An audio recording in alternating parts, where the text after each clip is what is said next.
Hey everyone, I'm Tammy Salenberger, the author of The One Inside 30 Days to Your Authentic Self. This podcast is for anyone curious about who they are, the different parts of themselves, and for those who want to connect with their true self. Welcome. I'm so glad you're here.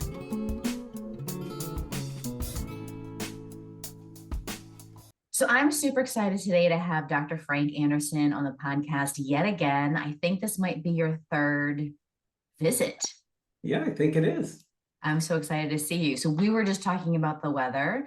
And so let me just orient us since we'll be talking about sexual orientation. So I will orient us to where we are in the world. I'm in New Hampshire, which is going to be 90 today.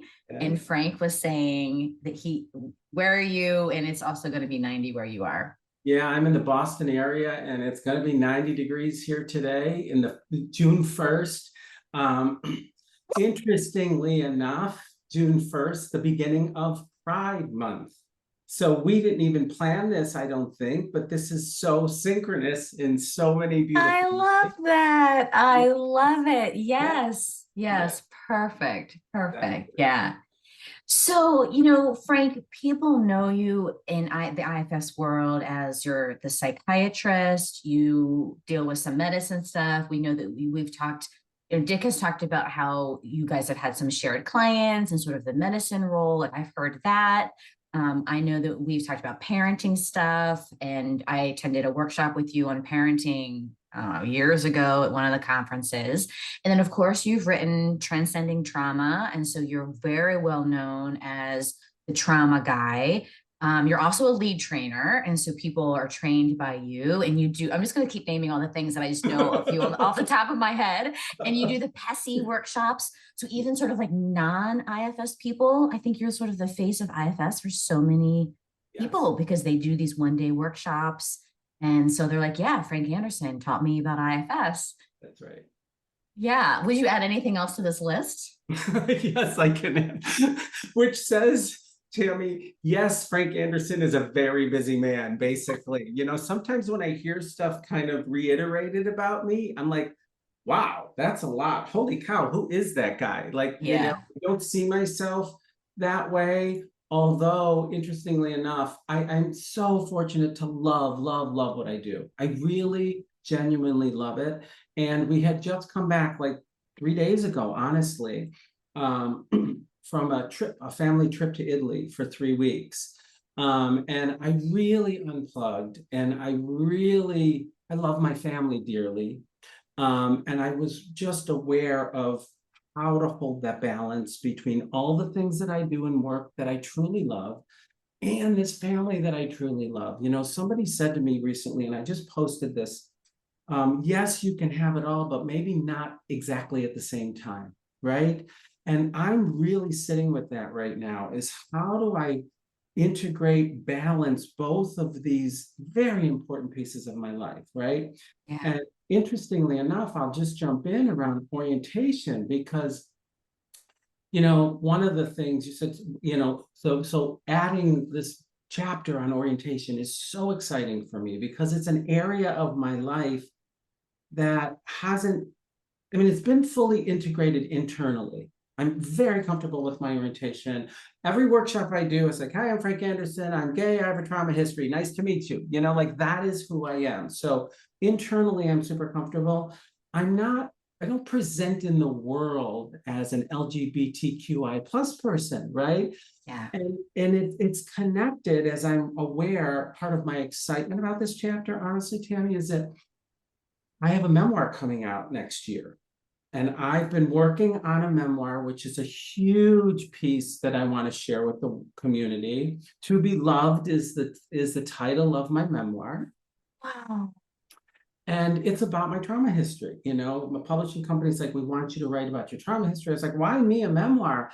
Like, I didn't win a Nobel Peace Prize. I'm 80 years old. Who wants to hear my life story? But part of what I've learned in the process of writing this memoir is how my orientation was so squashed very early on in my life, starting at 6 years old when I was sent to a form of conversion therapy, honestly, right? And that's all going to be in my memoir, of course. But this owning orientation in the world is a part of holding it all for me, right? So it's been like, because what I learned early on is repress who you are and be that person, like be who we need and want you to be, which is so common for everybody in the LGBTQIA plus community. Like you have to, even with well-intended parents, the world, culture, and society tells you instantly you're not right and you have to be something else. And I was certainly a recipient of that, you know, and went to 5 years of therapy as a kid for that, interestingly enough, right? Wow. So from 1st grade to 6th grade, weekly therapy. So this, for me, this chapter on sexuality and orientation, and I've done so much of this work in my practice with clients. I work with trans clients, I work with LGBTQI plus couples and individuals. So it's been a part of my practice, but not in so much a public way, interestingly enough, right? In more of this quiet way. So this is important for me to get this chapter out there in this IFS community, and nobody's written anything about it. You know, I talked to Katie a while ago, like we need a level 1 that's for just, you know, there's so much about diversity and inclusion at the Institute, which I think is great. And the LGBTQIA plus piece needs to be there too. Like I want all LGBTQI plus training, staff, PAs, lead trainers, like that's needed, right? So I'm excited to put at least my position on it out there in print for the community, because I think it's important and I think it's needed, and I haven't been the face of that. So what's it like for you to, I mean, how do you feel? I mean, I'm just going to ask you these personal questions. Yes. Like how has it felt to shift to something like, I'll be the trauma guy or the parenting? I don't know, there's something feels very different about being the public face of something so personal. Yeah. Well, it's interesting. So it's not, I'll say it in a couple ways. Being a trauma expert. Frank is putting quotes around that. Yeah, right. Trauma expert. I've been working with Bessel van der Kolk since 1992. And I remember sitting there, you know, years ago, like, why are we the experts when most of us have trauma histories here? Like, it never made sense to me, you know. So I came out as someone with a trauma history pretty early on. So I've been living that. It's not as marginalized, honestly. You know, you can say you have a trauma history. Some people understand what that means, some people don't. But there was a form of coming out in that way as an expert that most people didn't and don't still do. Okay, I'm somewhat unique in that way. Not the only one, but I've come out with as a trauma history, as a person with a trauma history, and I don't get into the details so much. I talk generally about it because I've processed so much of it, right? That's how you can talk about it. Coming out as a gay person is different. You know, I was watching a Queer Eye episode yesterday, and I was looking at Jonathan, I was looking at all of them, and I said, I'm not a public figure in that way. I'm not, you know, and I think I'm going to be. I think that's part of what's going to happen here is, you know, and let's look at how comfortable they all are. I'm very comfortable, but I'm not publicly like any of those guys, right? At this point, and I think that's part of what will happen with this memoir, you know, is that I will be a public figure as a gay person also. Now, the other thing I'll say, Tammy, is that when I was in therapy, not only as a kid up until 6th grade, but most of my residency program in psychiatry and all, I had to process my trauma before I came out. Okay, that was the order for me, and I write about this in this chapter, is that being a gay person is a trauma. In my view, it's a trauma. Let's define it as such in culture and society, in families, even in the most accepting family. It's a trauma in my experience. So how do you deal with the trauma of being a marginalized person in our culture and society? And a lot of people who are gay have trauma histories in addition, come from dysfunctional families. So you have to sort out those layers of trauma. There's the trauma of being marginalized. There's the trauma of growing up in a dysfunctional family. There's, the trauma of culture and society, right? So there's a lot of trauma inherently built into being a gay person in our culture and society and in the world. So there's a lot of overlap between these two subjects for sure. Some people come out first and then deal with their layers of trauma. Some people deal with their trauma stuff first and then come out. There's no right order there. You really map out each person's system around the order of processing, orientation, gender, trauma, as such. So it's interesting that for me, this is more integration and more of a full circle moment, right? That I came out as a trauma person first, and now I'm coming out as a gay person. Even though I've said it, I haven't talked much about it. I've done a couple workshops, through leading edge seminars and things like this, and I hope to do more. Maybe I'll even do something for the IFS Institute at some point. That would be really I mean, it sounds like that's sort of what's the flow of sort of what's going to happen next. Let's talk about coming out, because my guess is I can't imagine that there is sort of maybe for some people, but my guess is this would be not for many people. There's a very nice organic flow of coming out that just happens, just a really lovely, like, yes. But my guess is that that's not what happens for most people, and that they have to be very careful or intentional about creating safety around coming out. And there's still coming out stories probably is really healing to sort of, so tell me about coming out and maybe the parts involved in your decision to come out and when you came out, and tell me about that. Well, and one of the things I write about in the chapter is that the different stages of coming out. There are different stages of coming out. Different people have different, stage 1, 2, 3, 4, 5, 6. So I use Vivian Cass's method. She coined the stages early on. I reference hers, which I kind of like. And often there's a very internal process of coming out, comparison, identity confusion, well before it's ever said or acknowledged, right? So there's the first 3 stages often are very internal, and they take years and years and years, right? I remember as a little kid looking at Uncle Jerry.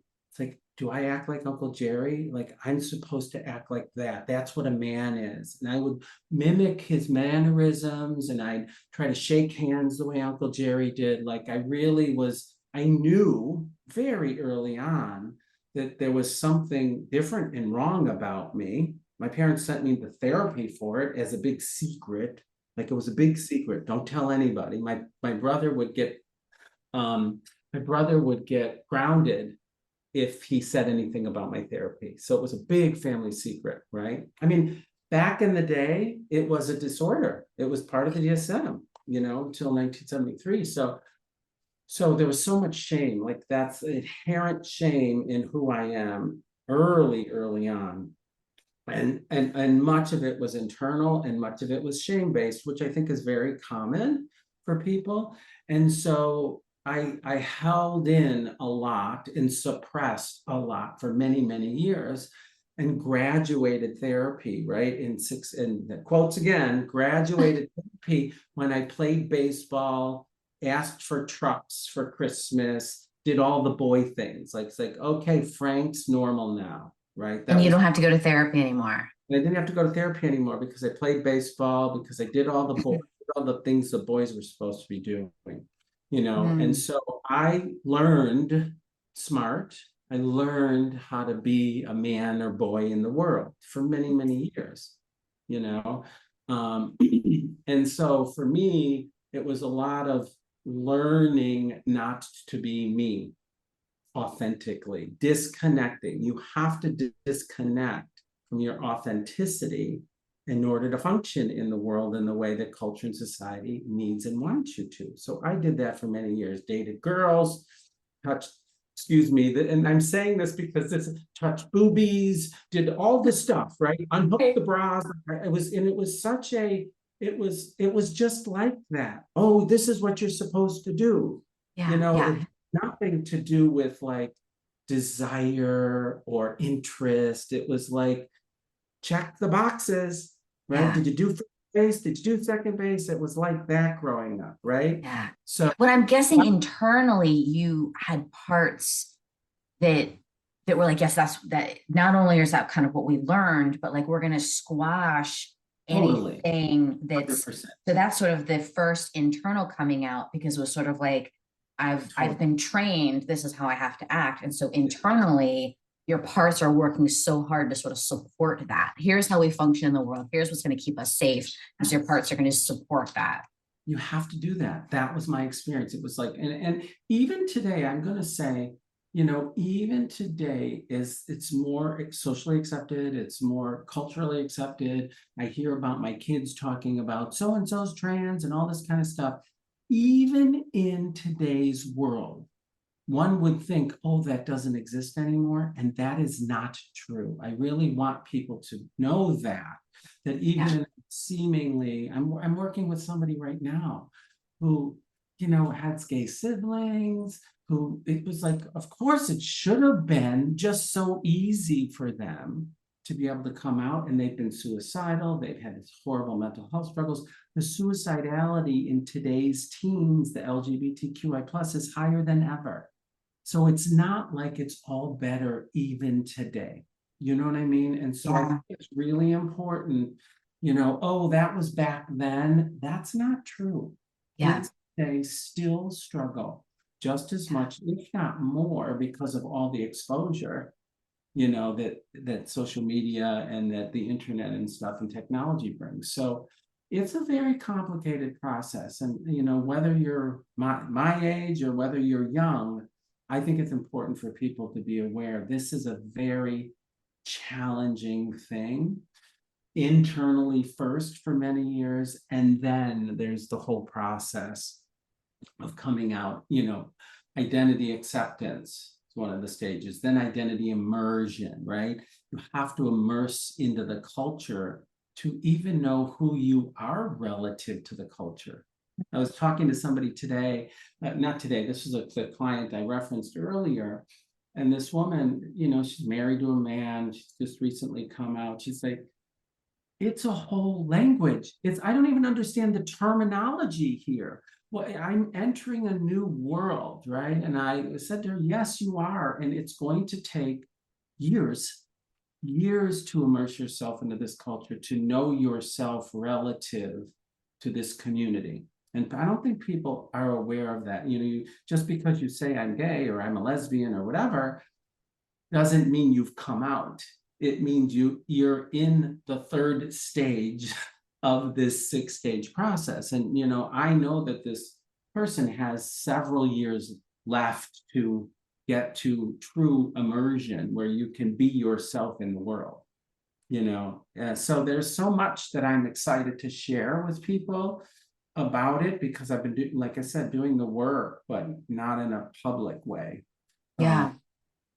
So what about for the people that aren't out yet, or they've come out on the inside, but they're like this woman who's in a marriage or someone who's older? What do you advise for just how they can support themselves and honor their own experience? Well, I'll say two things about it. First is I'm always about educating therapists, right? Like that's a big piece of what I do. So part of the chapter is around educating therapists. If you are not a part of the community, how do you work with somebody like this, right? How do you educate yourself? How do you immerse yourself into the culture so that you can support the person in their process? You don't have to be gay to treat a gay person, right? But you also don't want to burden them with educating you. right? So it's a Right. really important piece if you're going to be working with someone in the, within the community in their coming out process. The second thing I'll say is supporting the person. Like, it's so much about their timing, their process, their moving in, moving out, moving stage 1, stage 5, stage 3. Like, it's not a linear process. This client that I'm talking about, she's like, hey, Dr. A, we talked about this 3 years ago.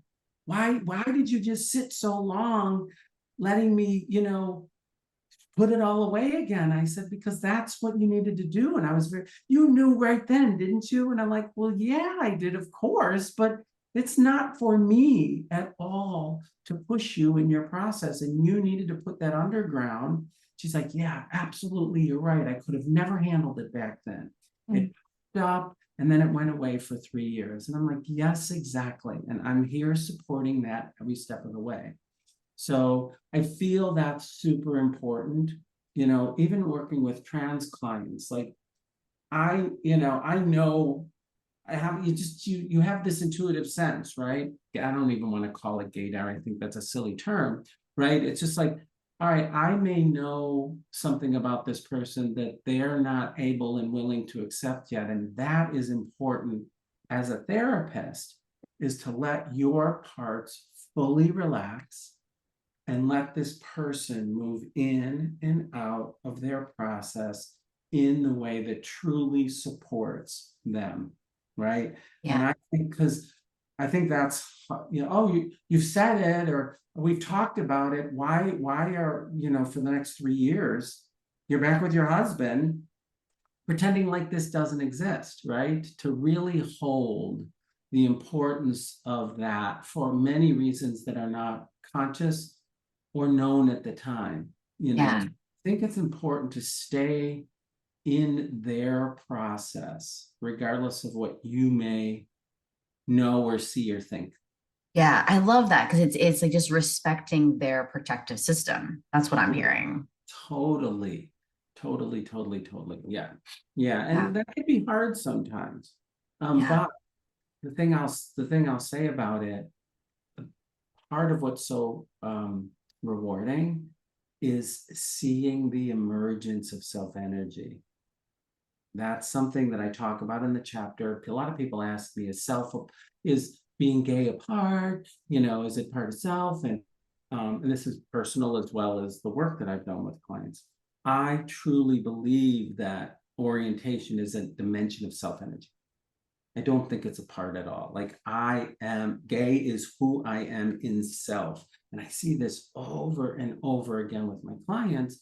I see the emergence of self-energy through the coming out process. And it's so cool to see that transformation, to see self emerge as they come out.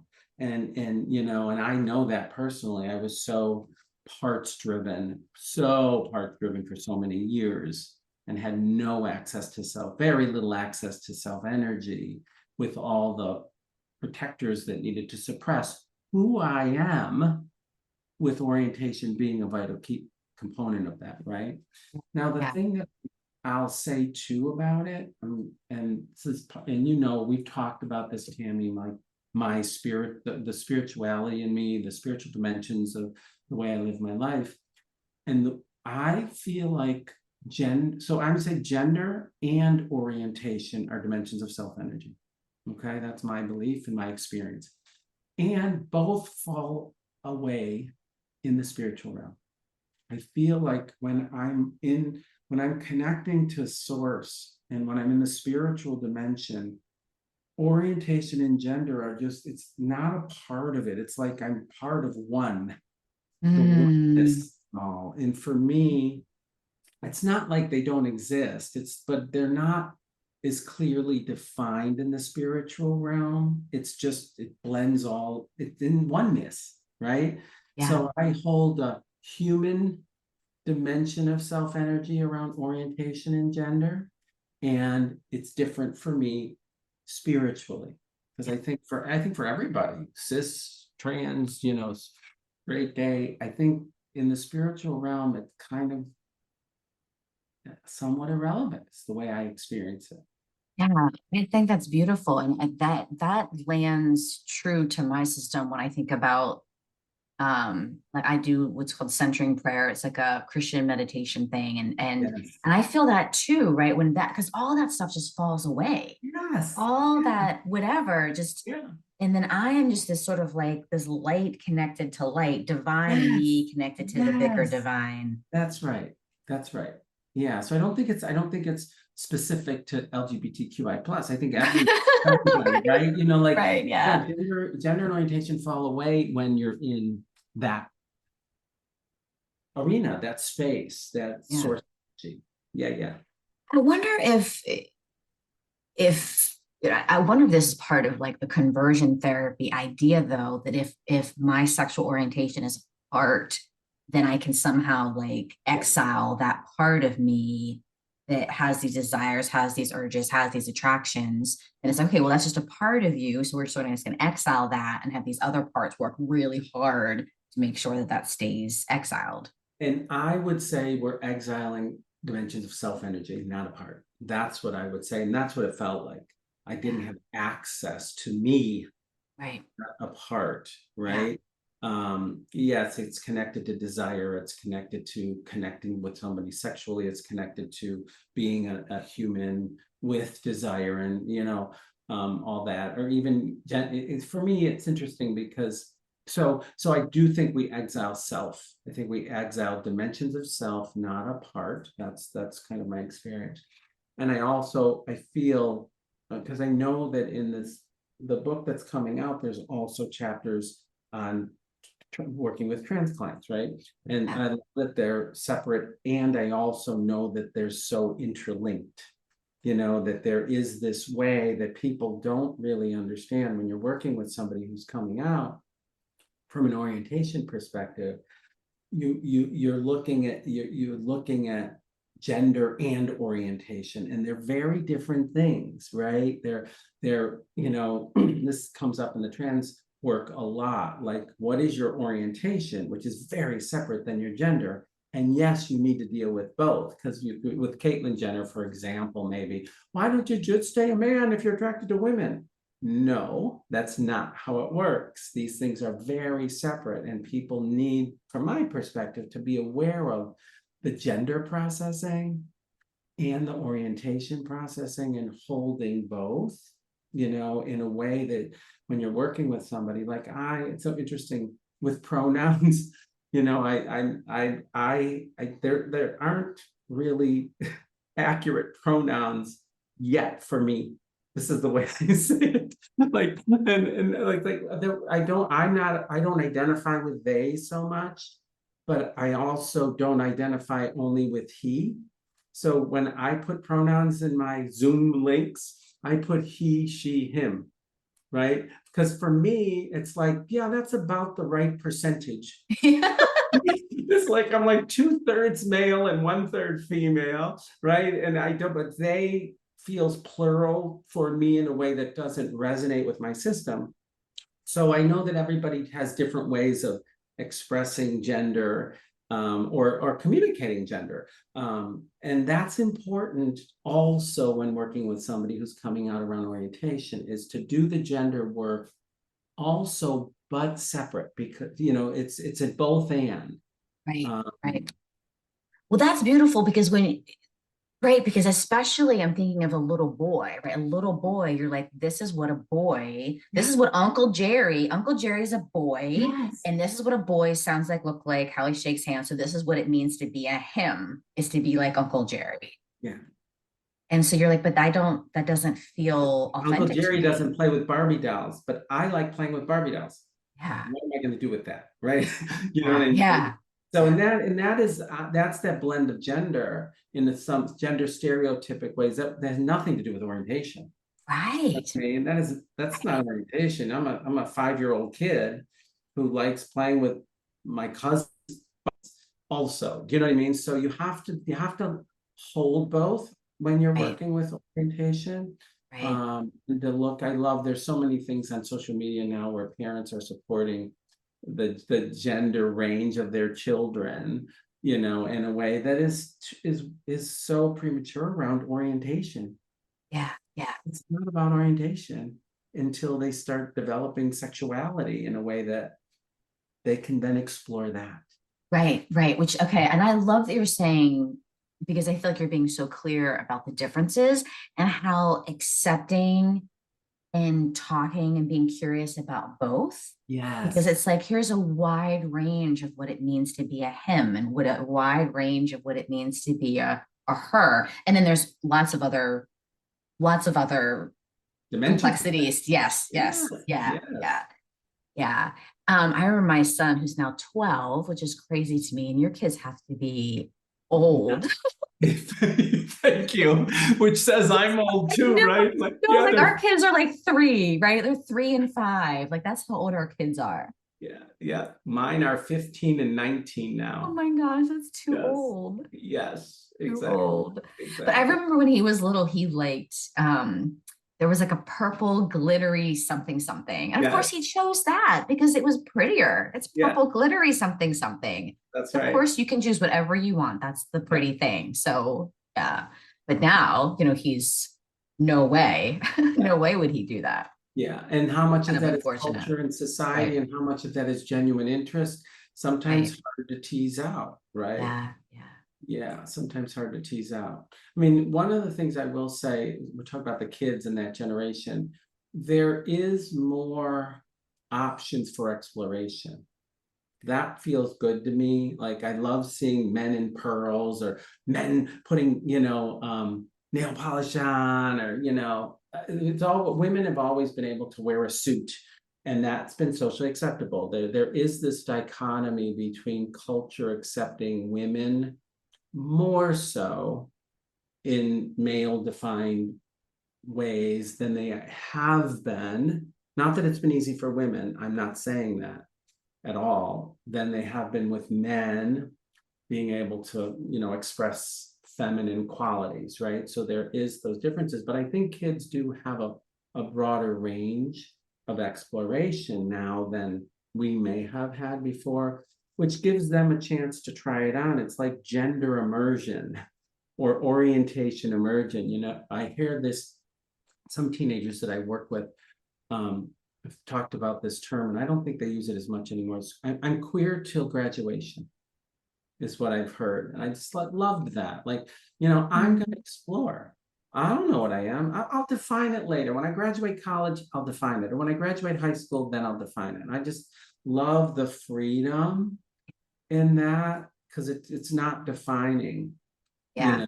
and that's some of what the term queer means for some people, is this non-defined Yeah. range. Yeah, this openness.